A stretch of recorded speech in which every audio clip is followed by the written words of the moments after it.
Just Sinha has to go for his instruction course, so we'll be taking up his talk first.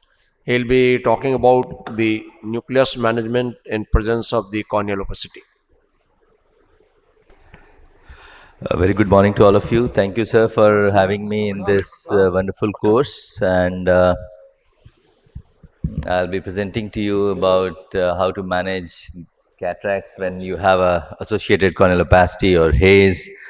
And normally when you have a corneal opacity or haze along with cataract, the most optimal and the best management option is a corneal triple procedure, wherein you do a keratoplasty and then you do a cataract surgery, put an IOL, and this is how it looks like.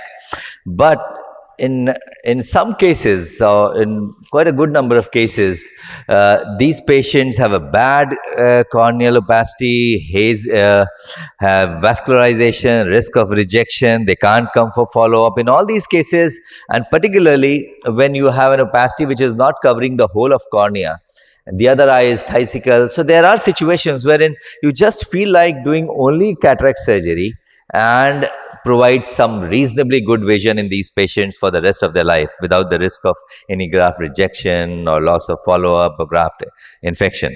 The biggest issue in these cases is poor visualization because of corneal opacity and haze. And what we would like to discuss in this presentation is to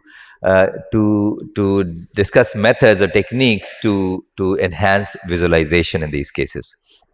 So one of the most important prerequisite is a well-dilated pupil, and as we all do surgeries under topical anesthesia, but if there is any corneo iridic adhesion, etc., and if you have to do any manipulation in the iris, then in such cases we may do it under a block. It can be a peribulbar or subtenon block.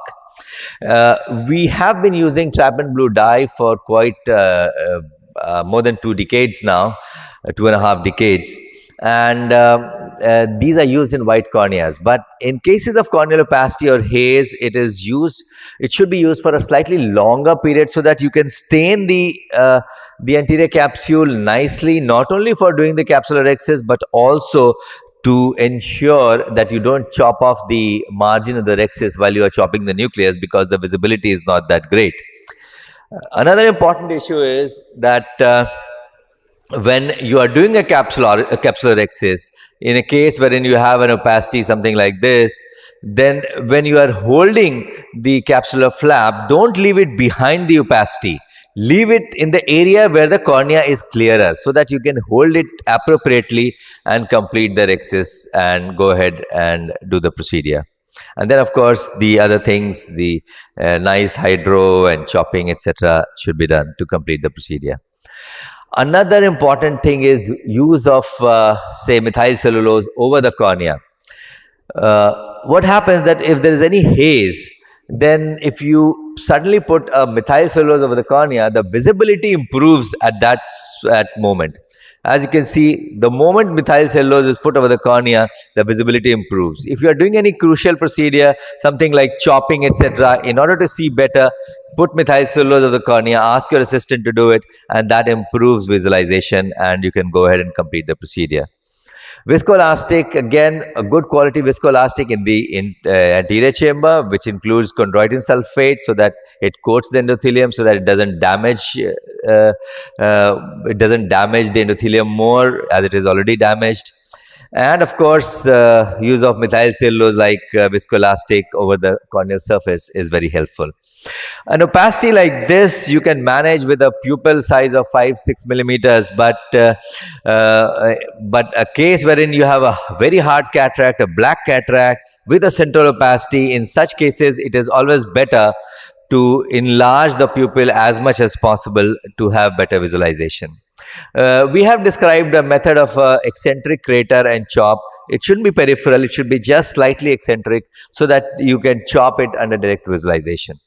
Another important method to improve visualization is the use of endoilluminator. The endoilluminator, which is so often every time used in the retinal procedure, can be used to improve visualization in a cataract surgery. When you are doing nuclear chopping, the endoilluminator should be placed over the cornea so that the visibility is better. An assistant can hold it, and you can complete the chopping procedure. But once the chopping is complete and you have to remove the epinuclear plate, the endoilluminator should be taken inside in the anterior chamber, and thereby you can hold the epinuclear plate carefully without causing any damage to the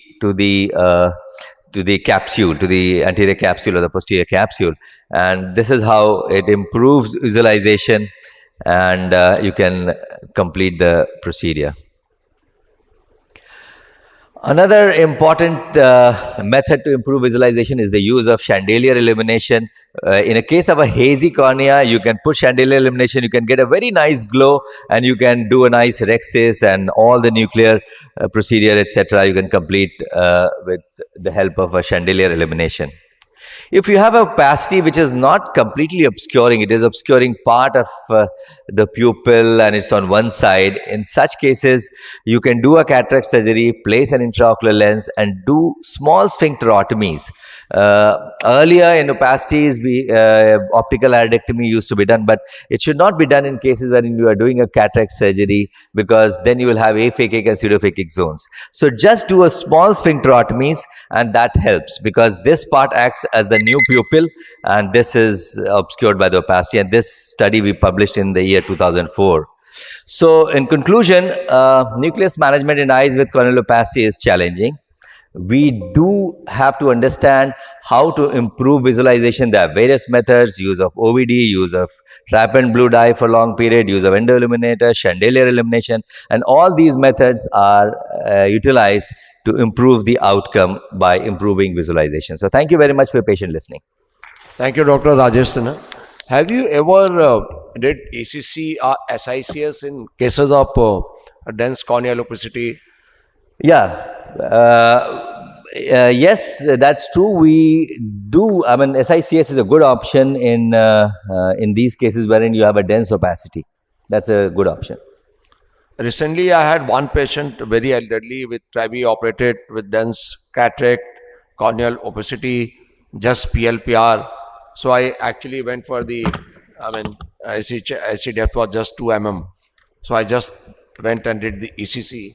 Yeah. So that we wanted at least patient should have whatever vision possible. So if there is too many complications associated, if phaco is not possible, it's a not bad option to learn extracapsular cataract extraction to remove the nucleus or SICS. Actually, it's a very good option, because that will provide a reasonably good vision for the rest of the life. So definitely without causing any damage to the endothelium by using excessive phaco or doing phaco in the anterior chamber, ECC or SICS is a good option.